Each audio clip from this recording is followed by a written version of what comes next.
सोनपुर गांव के मुखिया राम प्रकाश अपने बेटे श्याम से बहुत परेशान रहते थे। श्याम अपने पिता के साथ किसी भी काम में हाथ नहीं बटाता था। बस सारा दिन इधर उधर दोस्तों के साथ घूमते रहना और खाली समय मिले तो सोते रहना। राम प्रकाश को इसी बात की चिंता रहती थी कि श्याम पर कभी गांव को संभालने की जिम्मेदारी आई तो वो कैसे उस जिम्मेदारी को संभाल पाएगा। इसीलिए एक दिन गुस्से में आकर राम प्रकाश श्याम से बोला, श्याम, तू कब तक इस तरह निठल्ला बनकर घूमता रहेगा? तेरी उम्र के बच्चे शहर जाकर बड़ी बड़ी नौकरियां कर रहे हैं या फिर अपने पिता के साथ गांव की पंचायत में बैठते हैं। पर तुझे मैं कह कह कर थक गया, तू भी कुछ काम कर लिया कर। पर तेरे तो कान में जूं तक नहीं रेंगती। मैंने फैसला किया है, अब तुम गांव में तभी आओगे जब कुछ काम धंधा सीख जाओगे। अरे कैसी बातें कर रहे हो? अकेला लड़का कहाँ कहाँ भटकेगा? माँ, मुझे नहीं जाना कहीं भी। मैं पतंग उड़ाने बबलू के घर जा रहा हूँ। खबरदार जो पतंग उड़ाने गए। मैंने कह दिया सो कह दिया। अब तुम कल सुबह काम की तलाश में जाओगे और कोई काम सीख कर ही लौटोगे। राम प्रकाश ने जबरदस्ती श्याम को काम ढूंढने भेज दिया ताकि वो एक जिम्मेदार इंसान बनकर आ सके। श्याम काम की तलाश में निकल तो पड़ा पर उसका मन बिल्कुल नहीं था। चलते चलते श्याम एक जंगल में पहुंचा। वहीं उसे एक पेड़ के नीचे एक साधु महाराज समाधि में बैठे दिखाई दिए। श्याम ने देखा एक काला नाग साधु बाबा को डसने वाला है। श्याम ने कुछ भी देरी न करते हुए झट से नाग को उठाया और एक ओर फेंक दिया। शोर से साधु बाबा की समाधि टूट गई। उन्होंने नाग को झाड़ियों में भागते देखा।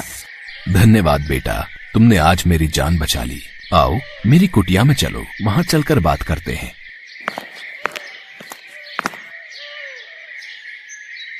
बाबा, आपकी कुटिया तो बहुत सुंदर है। ये तो बांस से बनी हुई है। बेटा, ये बांस की कुटिया मैंने स्वयं बनाई है।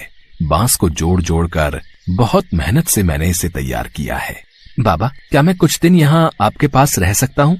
हाँ हाँ बेटा, बिल्कुल रह सकते हो। श्याम उन साधु बाबा के साथ ही रहने लगा। वो साधु बाबा की बहुत सेवा करता था। वहाँ पर श्याम ने बांस से घर बनाना सीखा। एक दिन साधु बाबा श्याम से बोले, श्याम बेटा, अब मुझे यहाँ से दूसरे स्थान पर जाना है। अब तुम्हारा भी अपने गांव लौटने का निश्चित समय आ गया है। पर बाबा, मुझे तो मेरे पिताजी ने कहा था जब तक मैं कोई काम धंधा नहीं ढूंढ लेता तब तक मैं गांव वापस नहीं जा सकता। काम तो तुमने सीख लिया बेटा।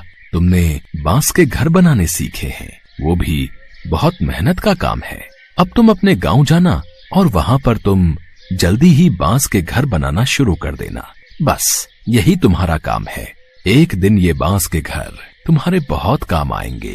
श्याम साधु बाबा से विदा लेकर वापस गांव पहुंच जाता है और अगले दिन बांस मंगवाकर पूरे गांव में बांस के घर बनाने शुरू कर देता है। पता नहीं इस लड़के को मैंने काम धंधा ढूंढने भेजा था, पर ये तो बांस के घर बनाने में लग गया है। देखने में घर कितने सुंदर और मजबूत हैं। पर ये घर किस काम के? यहाँ कौन रहेगा? गांव में सबके अपने अपने घर, अपनी जमीन जायदाद है और ये फिजूल की मेहनत कर रहा है। श्याम कुछ ही दिनों में पूरे गांव में जगह जगह बांस के घर बना लेता है। मॉनसून आ चुका था और सोनपुर गांव में कई दिनों से मूसलाधार बारिश हो रही थी। एक शाम पानी का बहाव तेज हो गया, जिससे सोनपुर गांव के पास वाली नदी में पानी का स्तर ऊपर तक आ गया, जिस कारण सोनपुर गांव बाढ़ की चपेट में आ गया। सोनपुर के साथ साथ आसपास के बहुत से गाँव बाढ़ में डूब रहे थे। सोनपुर गाँव के लोग हाहाकार मचाने लगे। तभी उन्हें गाँव में बने बांस के घर दिखाई दिए, जो काफी ऊंचे बने हुए थे और उन बांस के घरों की छत तक बाढ़ का पानी नहीं पहुंच रहा था। पूरे गांव ने बाढ़ से बचने के लिए श्याम के द्वारा बनाए गए बांस के घरों में शरण ली। राम प्रकाश भी अपने बेटे श्याम और अपनी पत्नी के साथ उसी बांस के घर में शरण लेता है। बाबू, मुझे साधु बाबा ने बोला था कि वक्त आने पर ये बांस के घर बहुत काम आएंगे और आज हमारा पूरा गाँव बाढ़ की चपेट में आ गया है। गाँव में एक एक घर बाढ़ में डूब गया है, पर ये बांस के बने घर नहीं डूबे। हमारा पूरा गांव सुरक्षित है। हाँ श्याम बेटा, तूने तो सचमुच अपने गांव के लिए जो किया है वो मैं भी नहीं कर सकता। मुझे तुझ पर गर्व है मेरे बच्चे। कई दिनों तक गांव के लोग आराम से बांस के बने घर में रहते रहे। फिर सब कुछ ठीक हो गया। गांव वालों ने श्याम की बहुत तारीफ की। आसपास के गांव वालों ने जब इस बात को सुना तो वो भी बांस के बने घर देखने के लिए आने लगे। राम प्रकाश जी, आपका बेटा तो बहुत होनहार है। ये बांस के घर बनाकर उसने सचमुच आपके गांव को सुरक्षित कर दिया। हम चाहते हैं श्याम हमारे गांव में भी ऐसे ही बांस के घर बना दे, ताकि बाढ़ आने पर हमारे गांव वाले भी सुरक्षित रहें।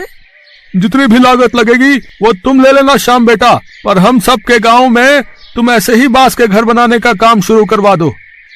ठीक है, मैं कल से ही और लोग अपने साथ मदद के लिए ले लेता हूँ, और आप लोग चिंता मत कीजिए, मैं सभी गांव में बांस के घर बनवा दूंगा। भला हो उन साधु बाबा का जिन्होंने मेरे बच्चे को इतना मेहनती बनाने में मदद की। आप सही कह रहे हो। हमारे श्याम ने सचमुच बहुत अच्छा काम किया है। श्याम के द्वारा बनाए बांस के घर दूर दूर तक मशहूर हो गए। बहुत से गांव के मुखिया अपने गांव में बांस के घर बनवाने लगे। धीरे धीरे श्याम का बांस के घर बनाने का काम एक व्यापार में बदल गया और उसने इस काम में बहुत तरक्की की। श्याम ने मन ही मन उन साधु बाबा को धन्यवाद दिया जिनके कारण उसे ये सफलता मिली थी।